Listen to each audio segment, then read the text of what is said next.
Your life as a medieval monastery scribe.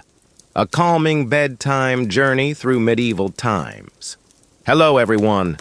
Today, your life as a medieval monastery scribe begins in the year 1147 in the peaceful Abbey of St. Columba, nestled in the rolling hills of what we now call northern France.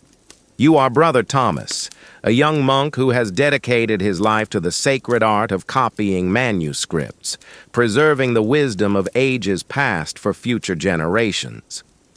The dawn of your calling. Your journey begins each morning before the sun rises, when the gentle toll of the Abbey bell echoes through the stone corridors. The sound is soft and melodious, designed not to startle, but to gently coax the brothers from their peaceful slumber. You rise from your simple straw mattress, covered with a rough woolen blanket that has kept you warm through countless nights.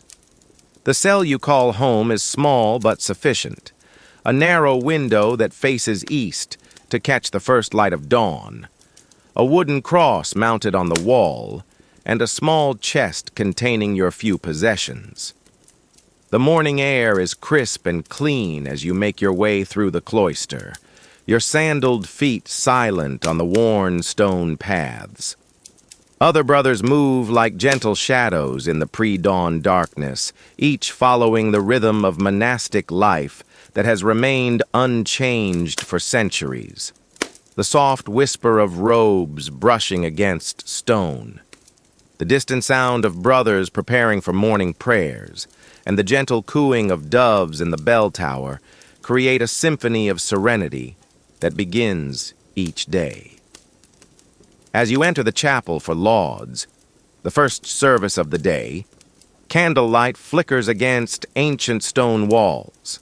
The Latin chants begin, voices rising and falling in harmonious waves that seem to lift your spirit toward the heavens.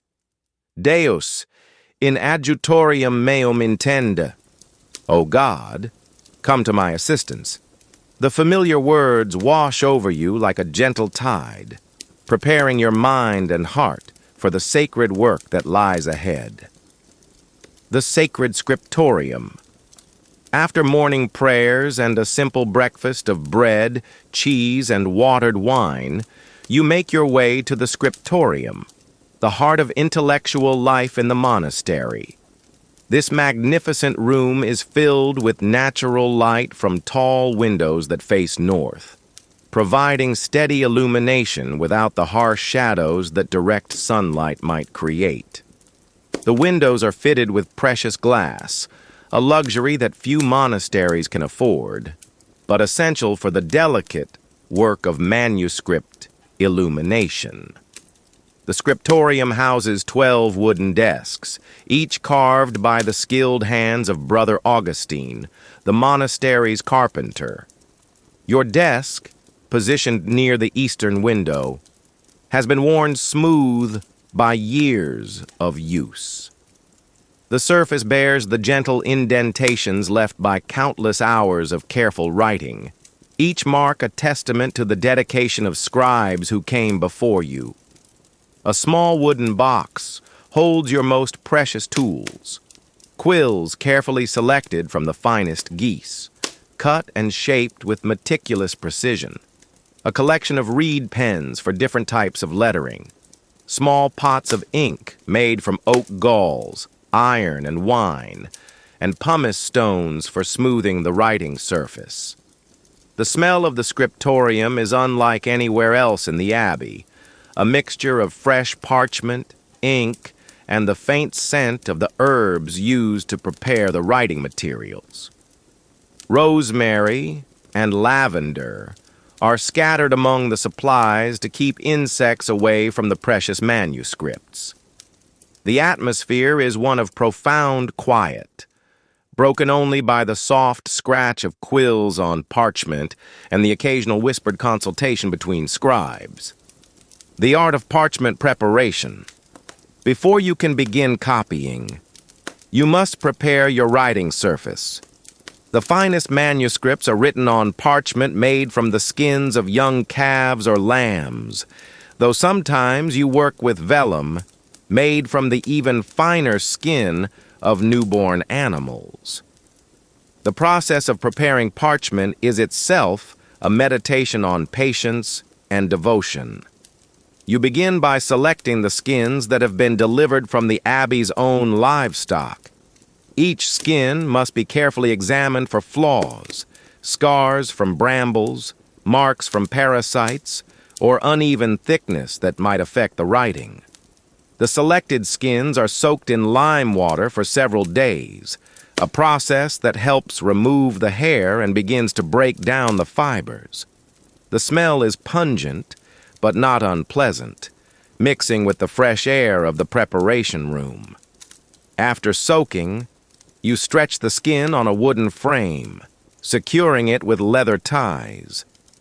Using a curved knife called a lunarium, you carefully scrape away any remaining hair and flesh, working with gentle, rhythmic strokes.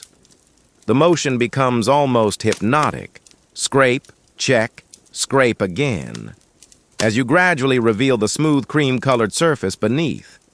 The parchment is then treated with chalk or ground bone to create a perfect writing surface, one that will hold ink without bleeding or feathering.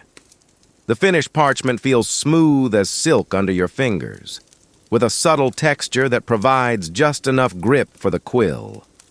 Each sheet represents hours of careful work and will become the foundation for words that may be read for centuries to come. There is something deeply satisfying about this transformation, taking what was once part of a living animal and transforming it into a vessel for preserving human knowledge and divine wisdom. The dance of ink and quill. Creating ink is an art form that requires both scientific precision and intuitive understanding. The basic recipe has been passed down through generations of scribes, but each monastery has its own variations and closely guarded secrets.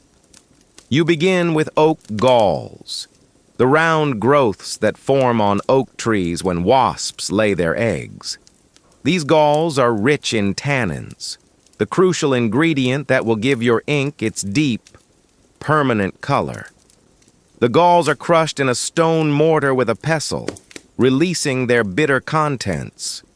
The grinding is rhythmic and meditative, requiring steady pressure and circular motions that soon become second nature. The crushed galls are mixed with iron sulfate, also known as green vitriol, creating a chemical reaction that produces the deep black color prized by scribes. Gum arabic, harvested from acacia trees in distant lands, serves as a binder, ensuring that the ink will flow smoothly from the quill and adhere permanently to the parchment. The final ingredient is wine or vinegar, which helps preserve the ink and prevents it from becoming moldy during storage. Some scribes add a small amount of honey, believing it makes the ink flow more smoothly, while others include crushed eggshells to prevent the ink from becoming too thick. The mixture must be strained through fine cloth to remove any particles that might catch in the quill or create blots on the precious parchment. Your quills are prepared with equal care. The finest writing quills come from the outer wing feathers of geese, preferably taken during the spring molt when the feathers are at their strongest. Each quill must be properly cured, a process that involves gently heating the shaft and removing the natural oils that might interfere with ink flow.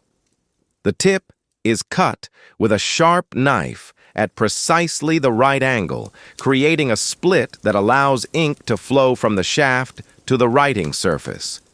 The rhythm of daily work.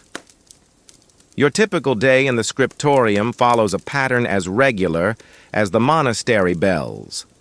After morning prayers and breakfast, you settle at your desk as the first light of dawn illuminates your workspace. The manuscript you are currently copying is a psalter. a book of psalms that will be used in the Abbey's daily worship.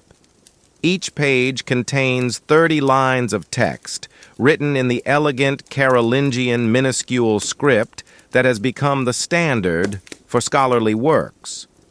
The work requires intense concentration. Each letter must be formed with precision, maintaining consistent height, spacing, and angle. The rhythm of writing becomes almost musical. Dip the quill, form the letters, pause to examine your work, dip again. Your hand moves with practiced ease across the parchment, leaving behind neat rows of black text that seem to march across the page like tiny soldiers. Every few lines, you pause to rest your hand and examine your work.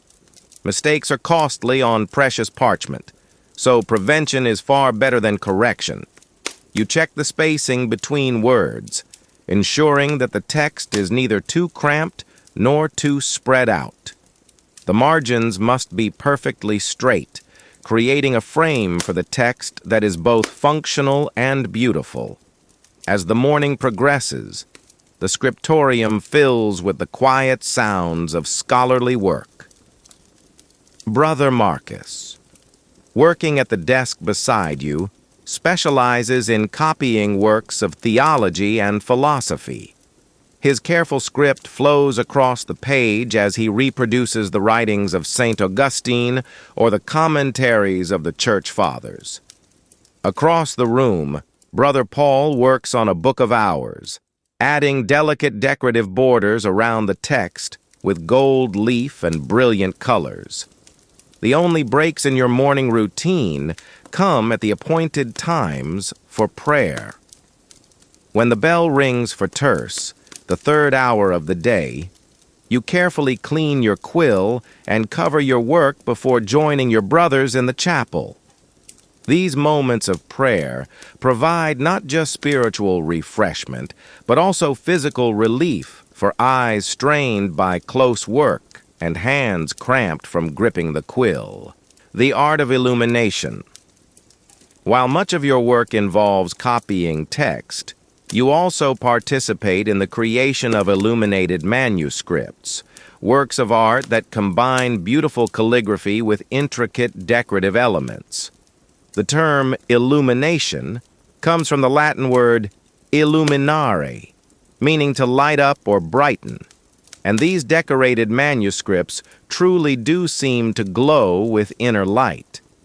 The most elaborate illuminations are created through a collaborative process. Brother Francis, the monastery's master illuminator, designs the overall layout and creates the most complex decorative elements. He has spent decades perfecting his craft, learning not just artistic techniques, but also the symbolic meanings behind different colors, animals, and geometric patterns. Under his guidance, you learn to add simple decorative elements, vine scrolls in the margins, ornate capital letters at the beginning of chapters, and small geometric patterns that separate different sections of text. The pigments used for illumination come from far and wide, each with its own story and significance. Ultramarine blue, made from lapis lazuli ground to a fine powder, comes from mines in distant Afghanistan. This precious pigment is literally worth more than gold and is reserved for the most sacred images, the robes of the Virgin Mary, the starry vault of heaven, or the covers of the most important books. Red pigments might come from cinnabar, a mercury-based mineral, or from the less expensive red ochre found in local clay deposits. Gold leaf requires special handling and technique. The thin sheets of beaten gold are so delicate that they can be blown away by a breath, yet when properly applied, they create areas of brilliant light that seem to glow even in dim conditions. You learn to prepare the surface with a special adhesive made from egg white and honey, then carefully lay the gold leaf using a soft brush made from squirrel hair. The finished effect is magical. Letters and decorative elements that seem to capture and reflect every ray of light that touches the page. The wisdom of ancient texts. The manuscripts you copy contain the accumulated wisdom of centuries. Many are religious texts, copies of the Bible, psalters for daily worship, lives of the saints, and theological treatises that explore the deepest questions of faith and existence.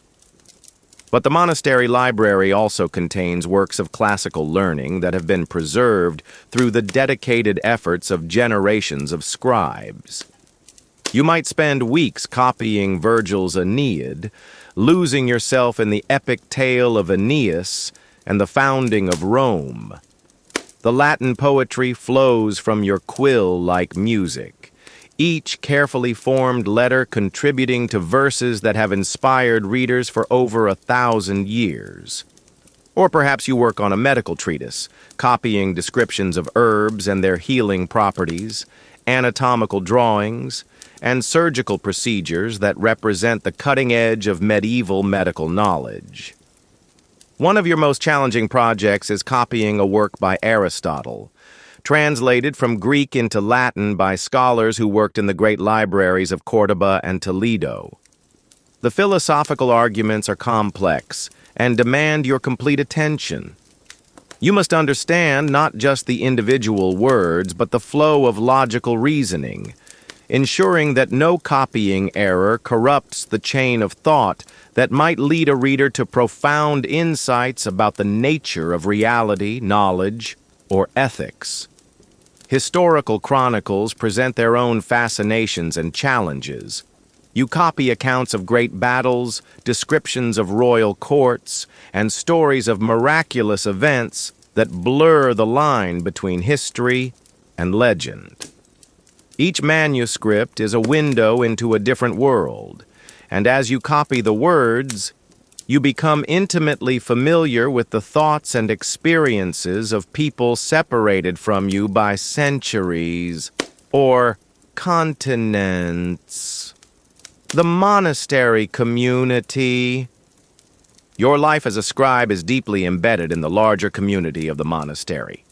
The Abbey of St. Columba houses nearly 200 brothers, each with their own specialized role in maintaining the spiritual and physical life of the community. The abbot, Father Benedict, is a learned man who studied at the cathedral school in Paris before taking monastic vows. He understands the importance of the Scriptorium's work and ensures that scribes have the resources and time needed for their delicate tasks. Brother Joachim manages the Abbey's library, a treasure house containing over 800 volumes, an enormous collection for its time. He knows the location and contents of every manuscript, from the great illuminated Bibles that are the pride of the collection to the smallest prayer books used by individual monks. When visiting scholars arrive seeking access to particular texts, Brother Joachim serves as their guide, helping them navigate the intellectual riches contained within the monastery walls. The monastery school attracts young men from noble families throughout the region.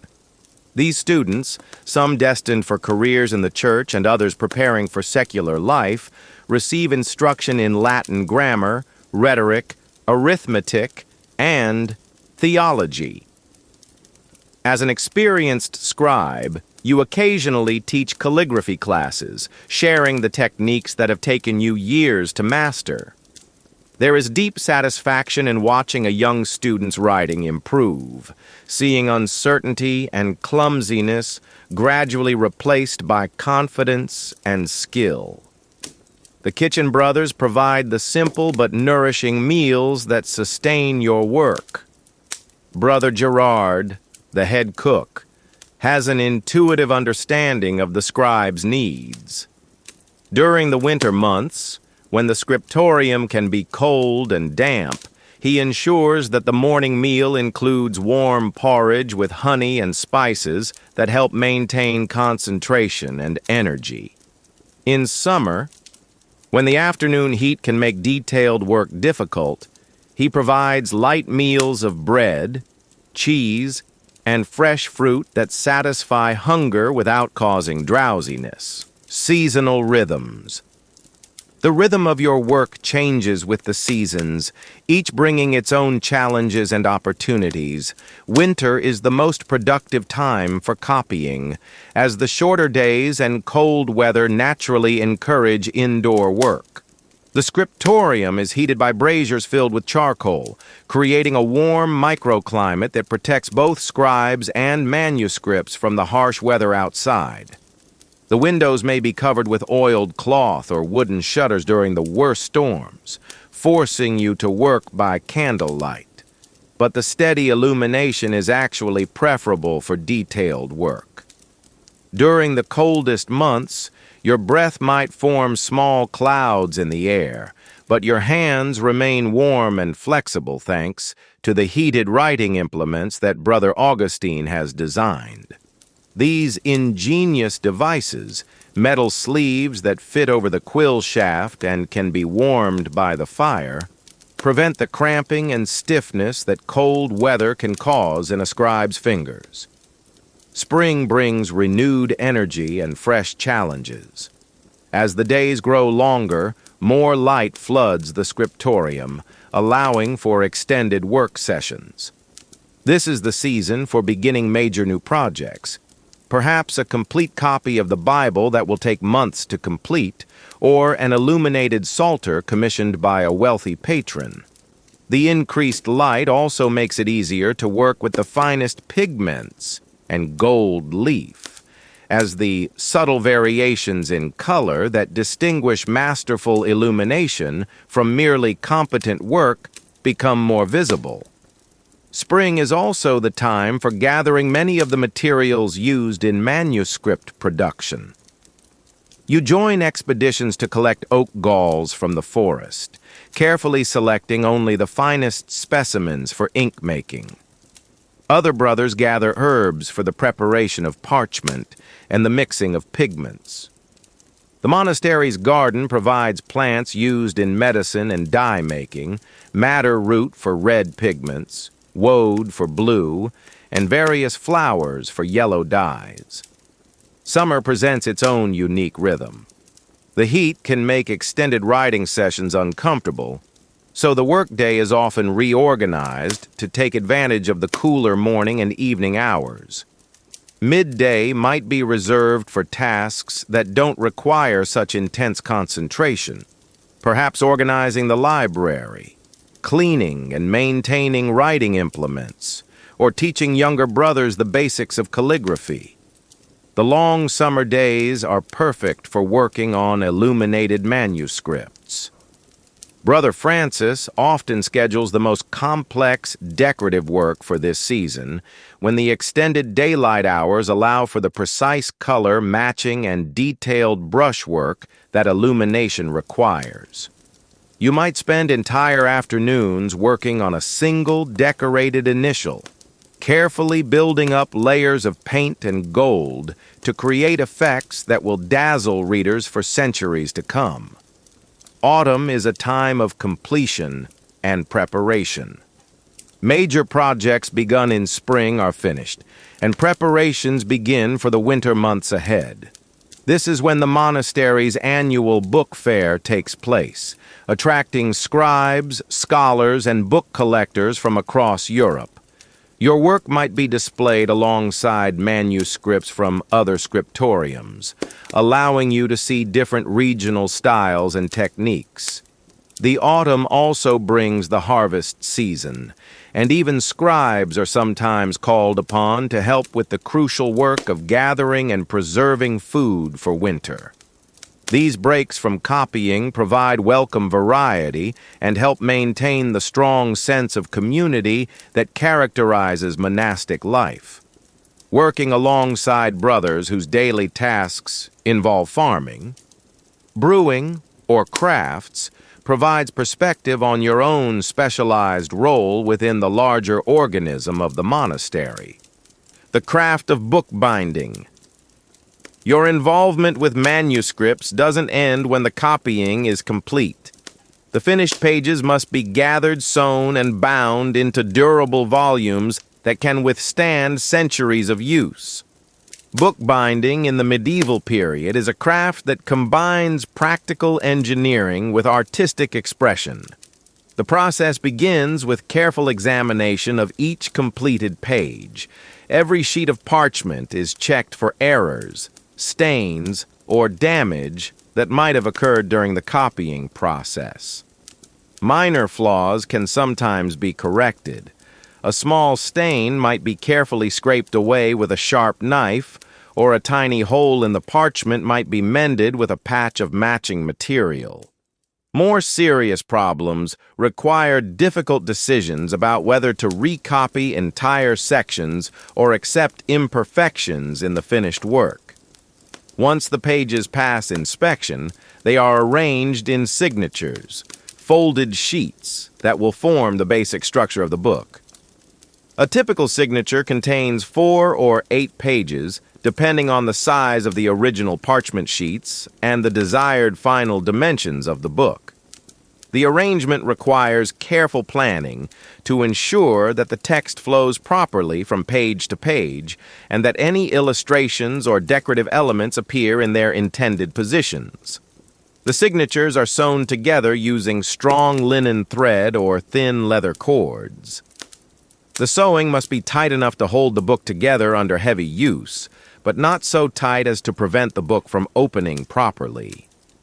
Brother Martin, the monastery's master bookbinder, has developed techniques for creating flexible, durable bindings that allow books to lie flat when opened, a crucial feature for liturgical books that must be readable during services. The sewn signatures are then attached to wooden boards that form the book's covers. These boards are typically made from oak or beech, chosen for their strength and resistance to warping. The boards are covered with leather, usually from cattle, though the finest books might be bound in softer sheepskin or even exotic materials like snakeskin or decorated silk. The leather covering is often decorated with tooled patterns, designs pressed into the surface using heated metal stamps. Simple geometric patterns are most common, but skilled bookbinders can create elaborate decorative schemes that complement the illuminated pages within. Some books receive additional decoration in the form of metal corner pieces, clasps, or even precious stones and ivory plaques. The network of learning. Your work as a monastery scribe connects you to a vast network of scholars and scribes that spans all of Europe and beyond. Manuscripts travel along the same routes used by merchants and pilgrims, carrying ideas and information across political and cultural boundaries. A text copied in your scriptorium might eventually reach libraries in Rome, Constantinople, or even the great centers of learning in Islamic Spain. This intellectual network operates through a complex system of loans, exchanges, and commissions. When the monastery receives a request for a particular text, Brother Joachim consults his extensive correspondence with librarians at other monasteries. Perhaps the desired work is available at the Abbey of Cluny in Burgundy, or at the Monastery of St. Gall in the Alpine regions. Arrangements are made for the temporary loan of the original manuscript, allowing you to create a new copy for your own library or for the scholar who made the original request. Sometimes the exchange works in reverse.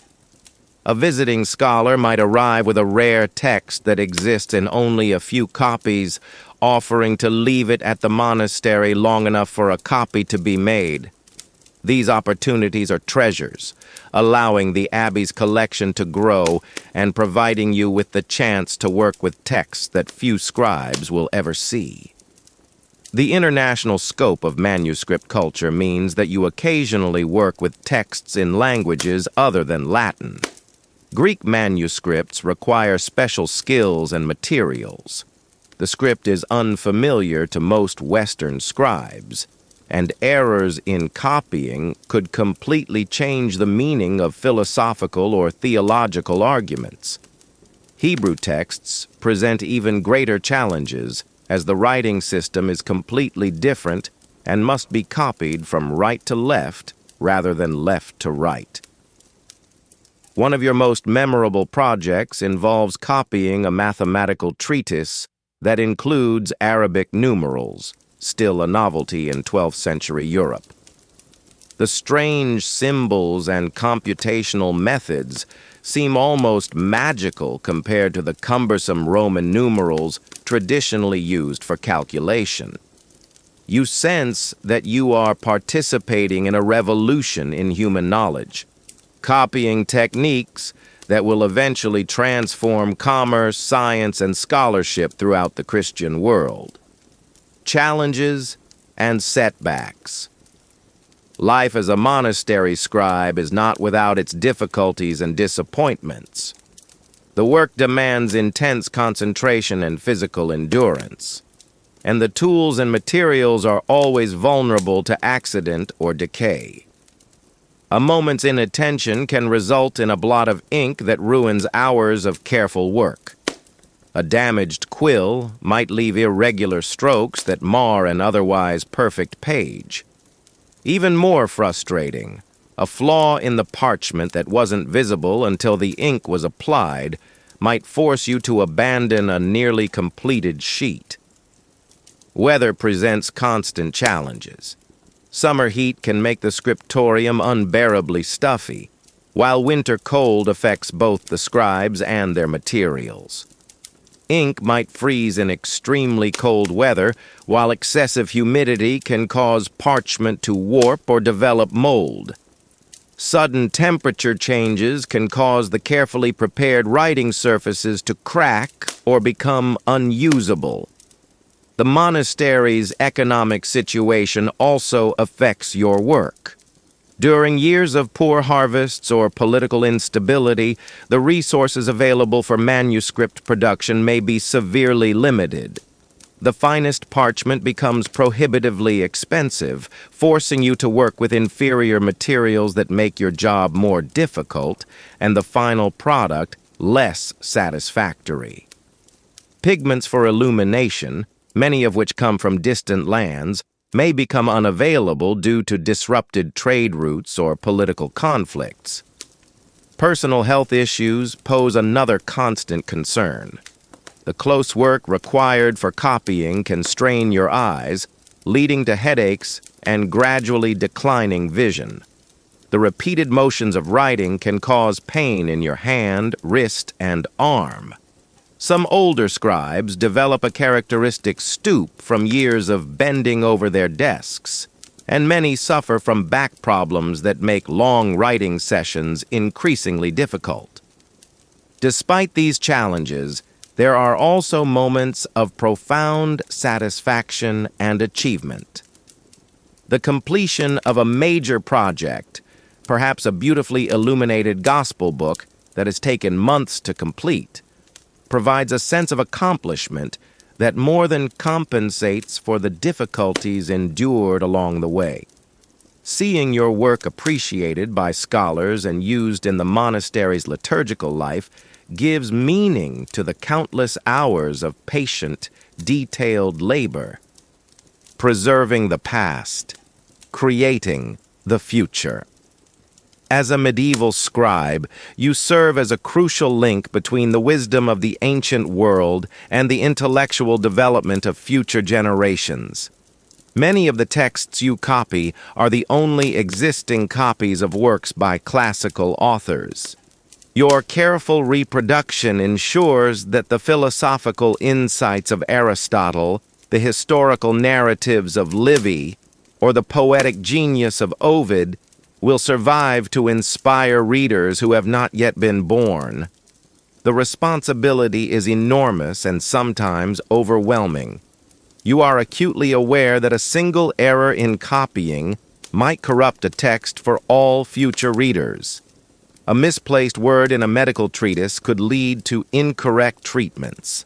A mistake in copying a mathematical proof could set back the advancement of knowledge for generations.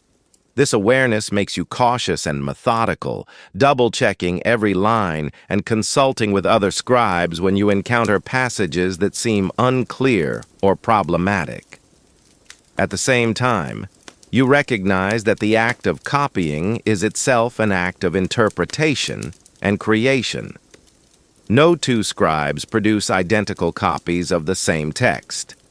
Small variations in letter forms, spacing, and abbreviations reflect the individual personality and training of each scribe. Over time, these variations can accumulate to create distinct textual traditions that reflect the intellectual concerns and cultural values of different regions and periods. Your role extends beyond mere copying to include editorial decisions that shape how future readers will encounter these texts. When you encounter obvious errors in the manuscript you're copying, you must decide whether to reproduce the error faithfully or to correct it based on your understanding of the author's intended meaning. When abbreviations in the original are unclear, you must expand them based on context and scholarly judgment.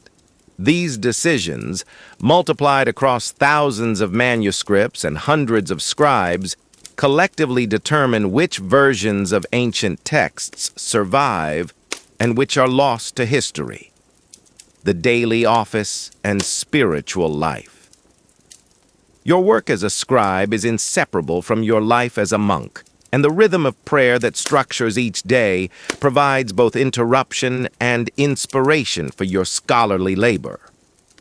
7 times each day, the monastery bell calls you from your desk to join your brothers in the chapel for the divine office, the cycle of prayers, psalms, and readings that has been the heartbeat of monastic life for centuries.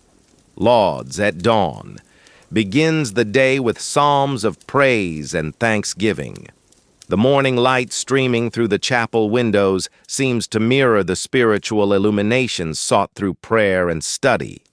Terce, sext, and none, the 3rd, 6th, and 9th hours, punctuate the working day with brief moments of spiritual refreshment. Vespers, at sunset, offers prayers of gratitude for the day's accomplishments and protection through the coming night. Compline, the final service before sleep, provides a peaceful conclusion to each day's labor. These regular interruptions might seem to interfere with the concentrated work required for manuscript production, but in practice they serve an essential function. The enforced breaks prevent the eye strain and mental fatigue that could result from uninterrupted hours of close work. The change of pace and posture provides physical relief from the demands of writing. Most importantly, the spiritual focus of the prayers helps maintain the sense of sacred purpose that motivates the painstaking work of preservation and transmission. The content of the divine office also directly relates to your work as a scribe. Many of the psalms and readings you hear during daily prayer are texts that you have copied or will copy in the future.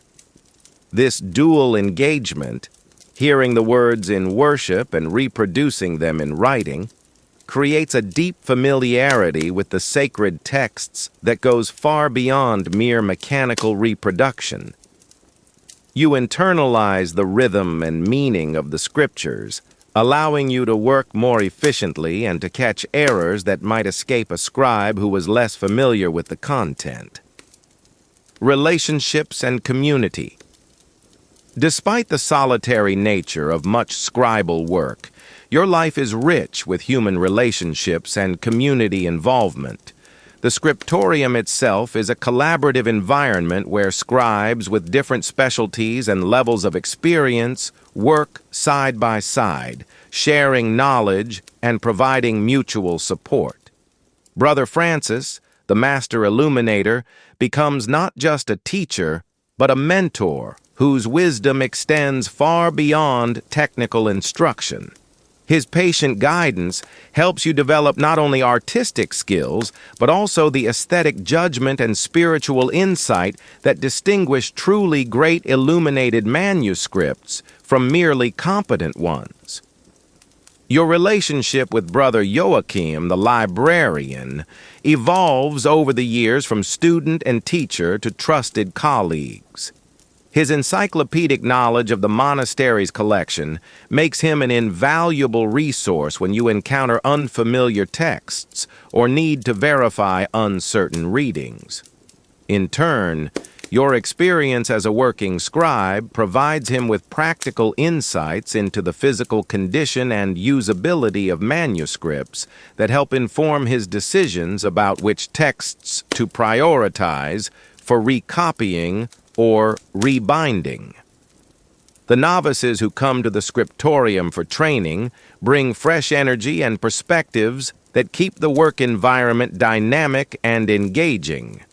Teaching younger scribes the basic techniques of calligraphy and manuscript preparation helps you reflect on and articulate knowledge that has become second nature through years of practice.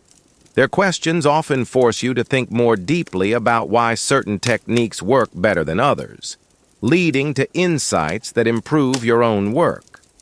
Beyond the immediate Scriptorium community, you maintain relationships with scribes at other monasteries through the exchange of letters, manuscripts, and occasional visits. These connections provide access to new techniques, styles, and materials that keep your work current with developments in the broader world of manuscript production. A letter from a colleague in Spain might describe new methods for preparing parchment, while a visiting scribe from Ireland might demonstrate distinctive decorative techniques that add variety to your illuminated manuscripts. Technological innovation. Although the basic techniques of manuscript production remain relatively stable throughout the medieval period, you witness and participate in numerous small innovations that gradually improve the efficiency and quality of scribal work. These developments reflect the continuous refinement of techniques through generations of practical experience and creative problem-solving. One area of ongoing innovation involves the preparation and mixing of inks. Through experimentation and communication with other scriptoriums, you learn to create inks with improved flow characteristics that reduce the frequency of quill cleaning and provide more consistent coverage.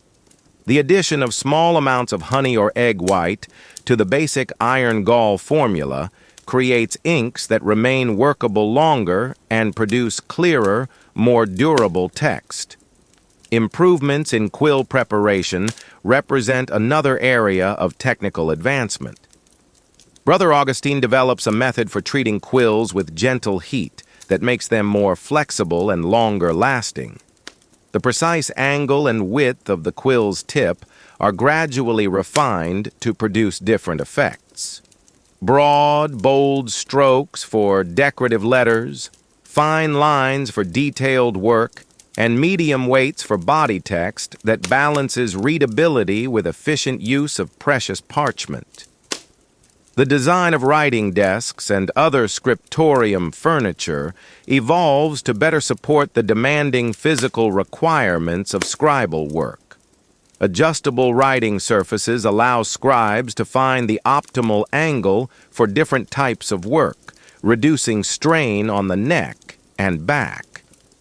Improved lighting arrangements, including the use of polished metal reflectors to direct natural light onto the writing surface, make it possible to work productively for longer periods without eye strain.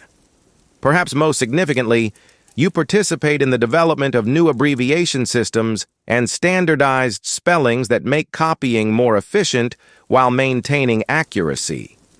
These innovations spread through the network of monastic scriptoriums, creating increasingly standardized practices that facilitate the exchange of manuscripts and the training of new scribes, special commissions and masterworks.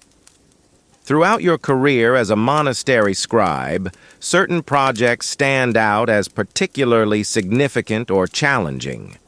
These special commissions often come from wealthy patrons, bishops, nobles, or royalty who desire elaborate manuscripts for their private libraries or as gifts for important occasions.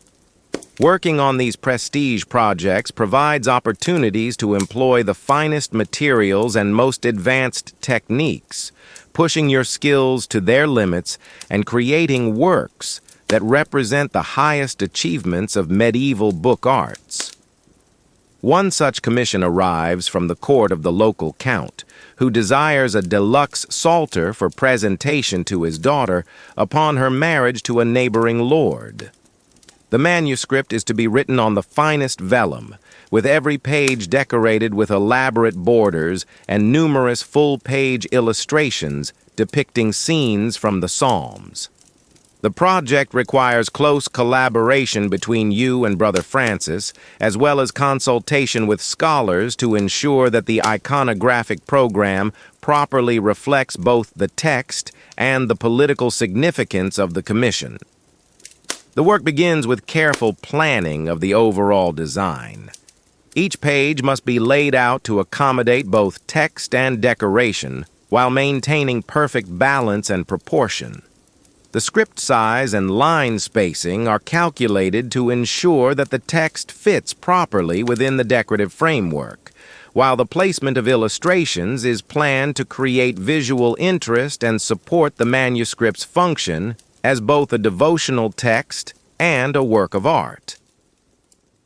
The illumination of this manuscript introduces you to techniques and materials that are rarely used in the monastery's regular production. Expensive pigments like ultramarine and gold leaf are applied with lavish generosity, creating pages that seem to glow with inner light. Complex decorative borders incorporate fantastic creatures, elaborate floral motifs, and heraldic symbols that reflect the patron's family history and political connections.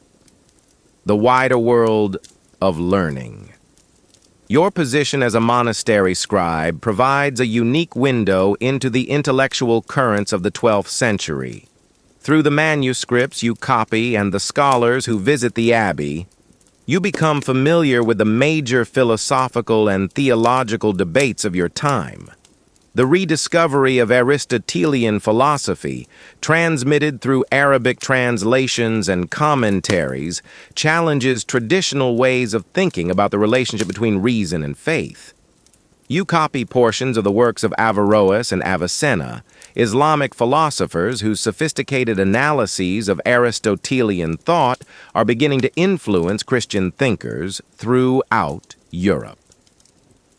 The complexity of their arguments requires careful attention to preserve the logical structure of their reasoning, and you gradually develop an appreciation for the intellectual rigor and subtlety of Islamic scholarship. The rise of cathedral schools and the early universities creates new demands for textbooks and scholarly materials. You find yourself copying works on logic, natural philosophy, and mathematics that reflect the emerging curriculum of these institutions. The systematic organization of knowledge represented by these texts contrasts with the more literary and devotional manuscripts that traditionally dominated monastic libraries. Legal texts represent another growing area of manuscript production. The revival of Roman law and the development of canon law create demand for accurate copies of legal codes and commentaries. These works require a different kind of precision than literary or theological texts. Every word must be exactly correct, as legal interpretation often depends on precise wording and punctuation. Medical manuscripts present their own unique challenges and fascinations. You copy treatises on anatomy and surgery that include detailed illustrations requiring close collaboration with artists who specialize in scientific illustration. The text often describes procedures and remedies based on classical authorities like Galen and Hippocrates, but increasingly incorporates new knowledge derived from Islamic sources and direct observation. Seasons of reflection. As your years in the Scriptorium accumulate, certain seasons and times of year take on special significance as periods for reflection on your vocation and its meaning. The liturgical season of Lent, with its emphasis on penance and spiritual discipline, becomes a time for examining the spiritual dimensions of your work. The patient, meticulous attention required for copying manuscripts mirrors the spiritual disciplines of prayer and meditation. And you come to see your scribal work as a form of spiritual exercise that shapes your soul as well as preserving human knowledge.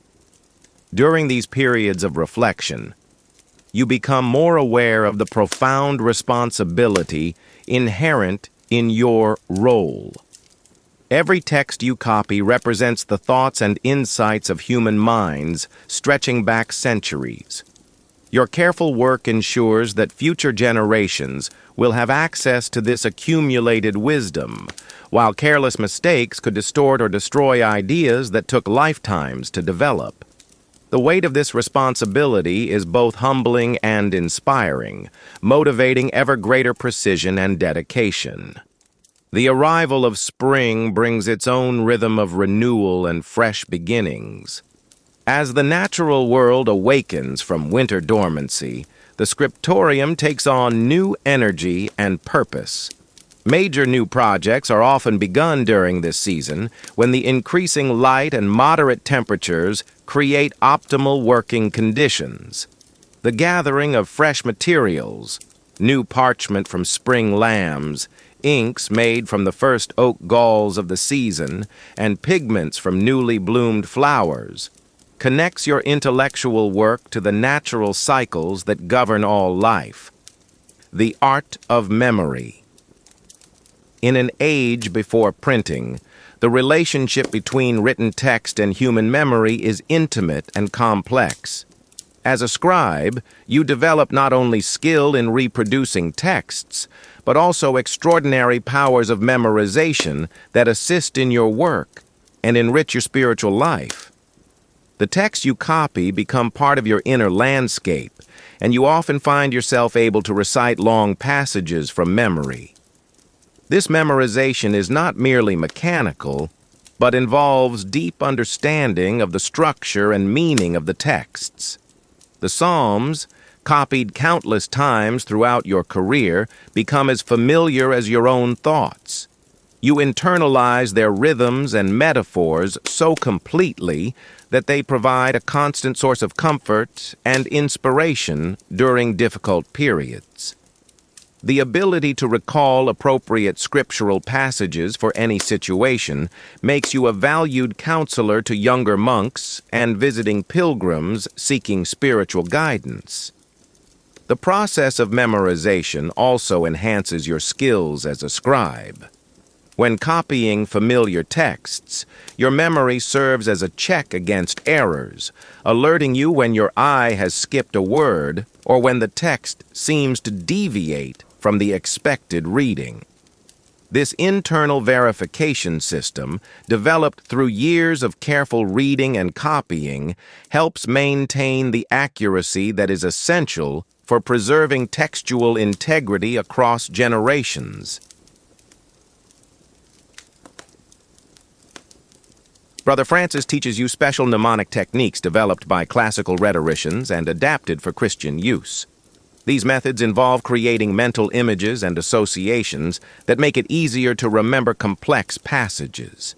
For example, when memorizing a theological argument, you might visualize the stages of the reasoning as rooms in an imaginary building, with each key point associated with distinctive visual details that make it easy to recall in the proper sequence. The economics of manuscript production. The creation of manuscripts involves significant economic considerations that affect every aspect of your work. The monastery must balance its spiritual mission with the practical necessity of generating income to support the community and maintain its buildings and library. Manuscript production provides one important source of revenue, as wealthy patrons are willing to pay substantial sums for high-quality books. The cost of materials represents a major factor in determining the scope and ambition of different projects. Fine vellum made from calf or lamb skin might cost as much as a peasant's annual income, while exotic pigments like ultramarine or cinnabar can be worth their weight in silver. These economic realities mean that the most elaborate illuminated manuscripts are accessible only to the wealthiest patrons, royalty, high church officials, and the nobility. Brother Joachim maintains careful records of the time and materials required for different types of manuscripts, information that helps the Abbey price its services appropriately and plan for future projects. A simple psalter without decoration might require 6 weeks of work by a single scribe, while an elaborately illuminated gospel book could occupy several scribes and illuminators for an entire year.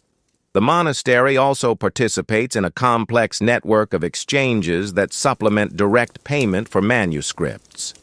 A wealthy abbey might trade copies of rare texts for access to specialized craftsmen or exotic materials. Political alliances between monasteries sometimes involve the exchange of manuscripts as diplomatic gifts, creating relationships that benefit both institutions over the long term. Understanding these economic factors helps you appreciate the privilege and responsibility of your position. The resources invested in your training and daily work represent a significant commitment by the monastic community, and the manuscripts you create must justify this investment through their quality and usefulness. Regional styles and influences. As your reputation as a skilled scribe grows, you have opportunities to study manuscripts produced in other regions and to learn techniques developed in different scriptoriums. These encounters reveal the rich diversity of medieval manuscript culture and the ways in which regional traditions reflect local history, artistic preferences, and available materials. Manuscripts from Ireland display distinctive interlaced patterns and fantastic animal figures that reflect the island's Celtic heritage. The bold, angular letter forms of Irish scribes create pages that seem to vibrate with energy and movement. The Book of Kells, though you have seen only fragments and copies, represents the pinnacle of this tradition, combining intricate geometric patterns with vivid colors and gold in ways that seem almost magical. English manuscripts often feature delicate penwork flourishes and subtle color harmonies that reflect the influence of Byzantine art transmitted through continental connections. The distinctive Winchester style of illumination, characterized by flowing drapery and expressive figures, provides a model for incorporating human emotion and movement into religious scenes. From Spain come manuscripts that show the influence of Islamic decorative traditions, geometric patterns of extraordinary complexity and sophistication, along with distinctive scripts that blend Latin letter forms with elements derived from Arabic calligraphy. These hybrid styles reflect the complex cultural interactions occurring in regions where Christian, Islamic, and Jewish communities live in close proximity. Germanic scriptoriums produce manuscripts noted for their robust, powerful letter forms and bold decorative schemes. The influence of metalworking traditions appears in illuminations that simulate the appearance of cloisonné enamel or carved ivory, creating pages that seem more like precious objects than simple books. The challenge of translation. One of your most intellectually demanding assignments involves creating Latin copies of texts originally written in Greek or Arabic. These translation projects require not only scribal skill, but also linguistic knowledge and cultural sensitivity that push your abilities to their limits. Working with translated texts reveals the complexity of cross-cultural intellectual exchange and the challenges involved in preserving meaning across linguistic boundaries. When copying a Latin translation of Aristotle's Metaphysics, you must navigate not only the philosophical complexity of the original, but also the translator's attempts to render Greek concepts into Latin vocabulary that sometimes lacks precise equivalents. Technical terms that have specific meanings in Greek philosophy must be rendered consistently throughout the text, requiring careful attention to the translator's choices and the maintenance of detailed glossaries. Medical translations present their own unique challenges. Arabic medical texts often describe herbs, minerals, and medical procedures that have no direct European equivalents.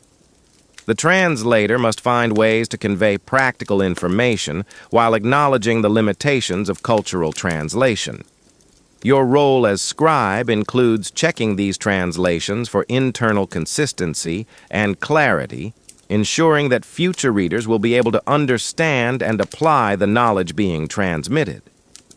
Mathematical texts require extraordinary precision, as small errors in copying numerical calculations or geometric diagrams can render entire sections useless. Working with translations of Arabic mathematical treatises, you encounter new systems of notation and calculation that challenge your own mathematical understanding. The process of copying these works becomes an education in itself, expanding your intellectual horizons while contributing to the broader transmission of mathematical knowledge. Preservation and conservation. As manuscripts age, they require ongoing care and maintenance to ensure their survival for future generations. Your responsibilities as a scribe extend beyond creating new manuscripts to include the preservation and conservation of existing texts in the monastery's collection. This work provides intimate knowledge of how manuscripts deteriorate over time and what measures can be taken to slow the process of decay. Parchment and vellum, though more durable than paper, are vulnerable to various forms of damage. Moisture can cause pages to warp or develop mold, while excessive dryness can make them brittle and prone to cracking. Insect damage represents a constant threat. Bookworms, silverfish, and other pests can destroy months of scribal work in a matter of days if not detected and controlled. The inks and pigments used in illumination present their own conservation challenges.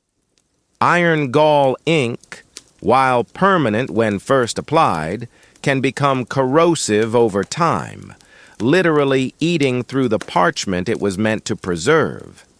Some pigments fade when exposed to light, while others may change color due to chemical reactions with other materials in the manuscript. Brother Martin, the monastery's bookbinder, teaches you techniques for repairing damaged manuscripts. Small tears in parchment can be mended with carefully matched patches, applied with adhesives made from natural materials that won't cause further deterioration. Pages that have become detached from their bindings can be re-sewn, though this work requires dismantling and reconstructing entire sections of the book. Preventive conservation involves creating optimal storage conditions for the monastery's manuscript collection. Books are kept in wooden chests with tight-fitting lids to protect them from dust and moisture. Aromatic herbs like lavender and rosemary are included in the storage containers to repel insects, while the chests themselves are positioned away from windows and heat sources that might cause damaging temperature fluctuations. The rhythm of the liturgical year. The church calendar provides an additional layer of structure and meaning to your work as a monastery scribe. Different seasons and feast days create varying demands for specific types of manuscripts, and the spiritual significance of these observances infuses your scribal work with deeper purpose and connection to the broader life of the Christian community. Advent and Christmas bring increased demand for manuscripts related to the Nativity, gospel books containing the infancy narratives, collections of Christmas sermons, and illuminated psalters featuring scenes of the adoration of the shepherds and magi. Working on these texts during the darkest months of the year provides spiritual warmth and anticipation that mirrors the liturgical season's themes of hope and expectation. The penitential season of Lent calls for different types of manuscripts, collections of penitential psalms, treatises on spiritual discipline, and lives of the saints that provide models for Christian virtue. The spare, austere quality appropriate to this season influences even the visual design of manuscripts, with decorations that emphasize simplicity and spiritual focus rather than elaborate ornamentation. Easter and the season of Eastertide inspire some of the most joyful and elaborate manuscript production of the year. Illuminated Easter Gospels feature brilliant gold and vibrant colors that seem to capture the light of the resurrection. The Alleluias that punctuate the Easter liturgy provide opportunities for spectacular decorated initials that celebrate the triumph of Christ over death. The summer months, with their emphasis on the ordinary time of the church year, focus attention on manuscripts for daily devotional use, psalters, books of hours, and collections of biblical readings that support the ongoing spiritual life of the monastic community and lay patrons, teaching, and mentorship. As you mature in your vocation as a scribe, increasing responsibility for training younger monks becomes part of your regular duties. This teaching role provides deep satisfaction and helps ensure the continuation of scribal traditions into the next generation.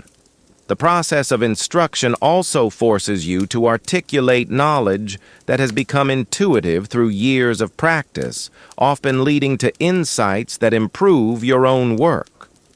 Your first student, Brother Peter, arrives at the Scriptorium as a novice with basic literacy, but no experience in formal manuscript production.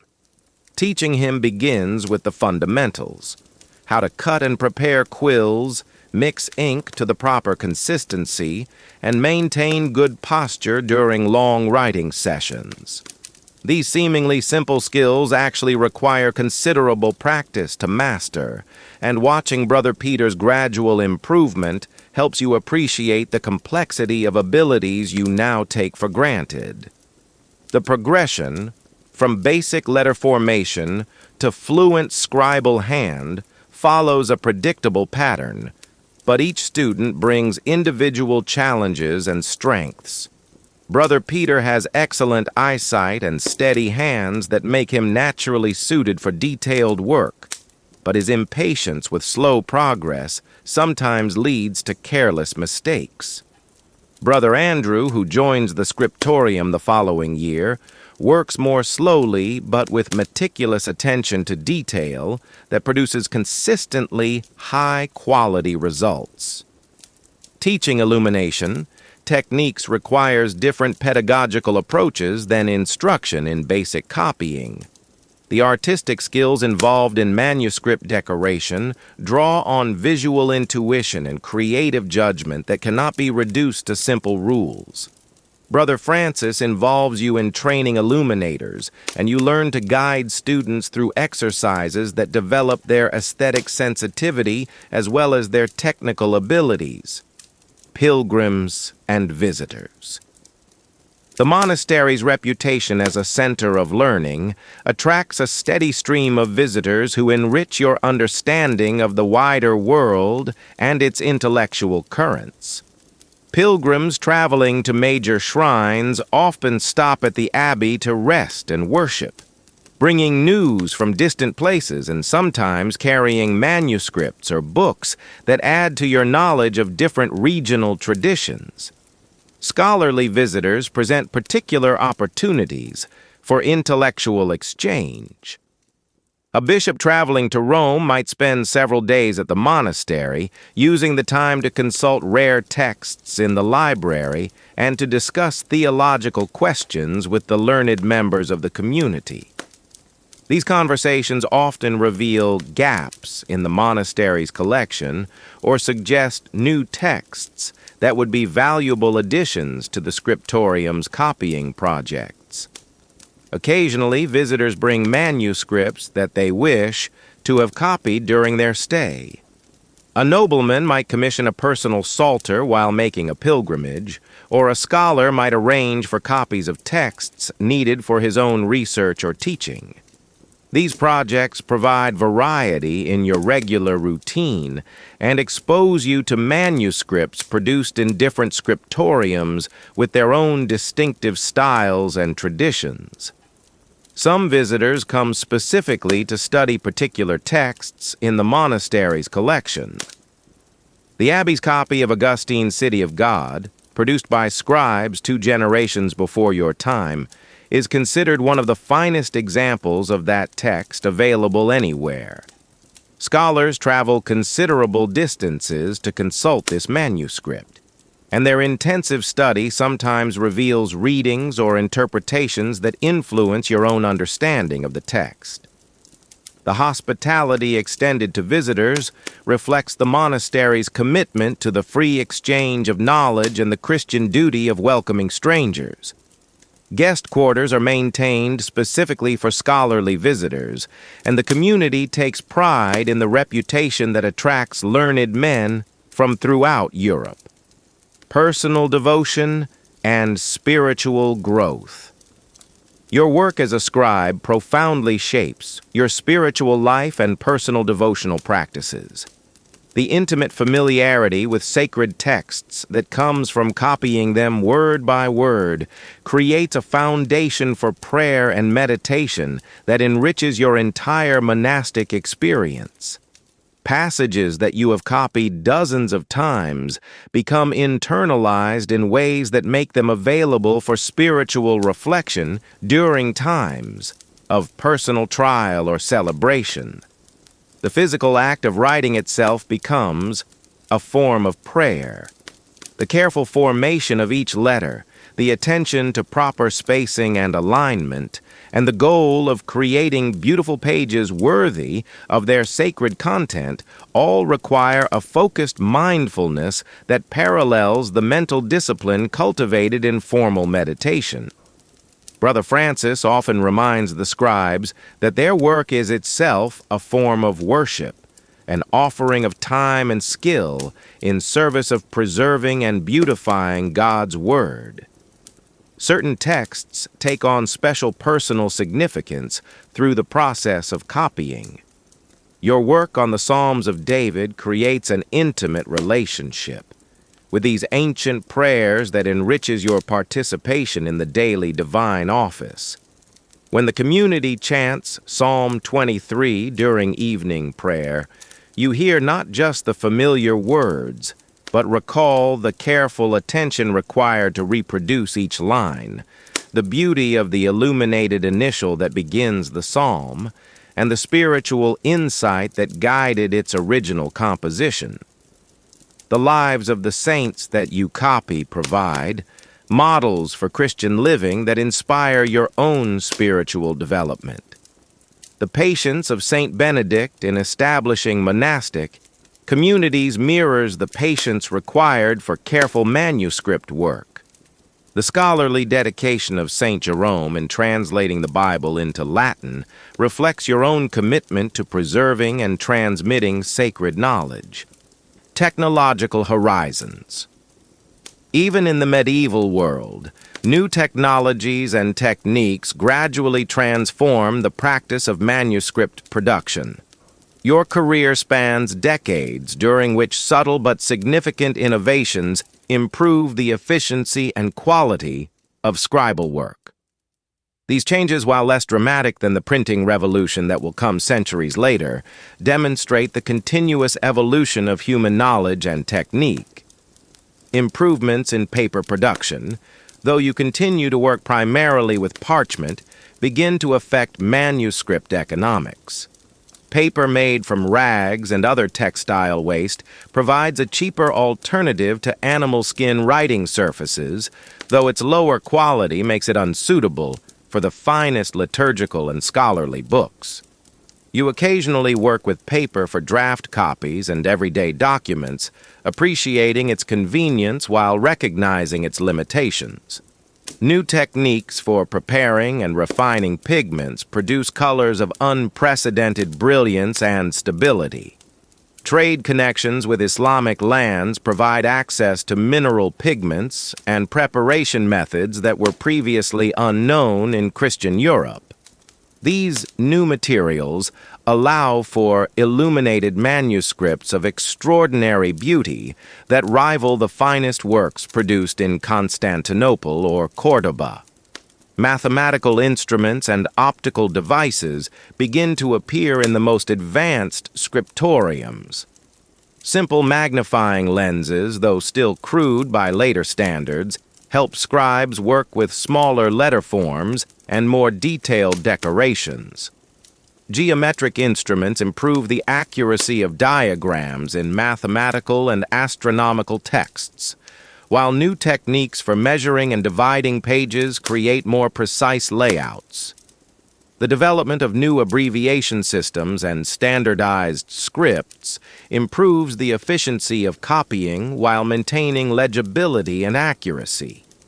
These innovations spread through the network of monastic scriptoriums, creating increasingly uniform practices that facilitate the exchange of manuscripts and the training of scribes. Legacy and continuity. As your years in the scriptorium accumulate, you become increasingly conscious of your role in an unbroken chain of transmission that stretches back to the earliest Christian communities and forward to generations yet unborn. The manuscripts you create will outlive you by centuries, carrying your careful work into a future you can only imagine. This awareness of legacy provides profound meaning to even the most routine copying tasks. The monastery's library contains manuscripts copied by scribes who worked generations before your birth, and you can trace the evolution of scribal techniques and stylistic preferences through their work. Brother Columba, who died 20 years before you arrived at the Abbey, left behind manuscripts that still serve the community's liturgical and scholarly needs. His distinctive letter forms and decorative style remain visible in books that are consulted daily, making him a continuing presence in the scriptorium's work. Your own contributions to this ongoing tradition will include not only the manuscripts you copy, but also the students you train and the techniques you develop, or refine. Brother Peter, your first student, has become an accomplished scribe whose own work reflects the training he received under your guidance. The care and attention you invested in his instruction will influence every manuscript he produces throughout his career, multiplying your own contribution to the preservation of human knowledge. The physical durability of parchment and vellum means that your work may survive for many centuries. Manuscripts produced by scribes working centuries ago remain legible and useful, and there is every reason to expect that your own careful work will serve readers in distant future ages. This connection across time provides a profound sense of purpose that transcends the immediate challenges and satisfactions of daily work.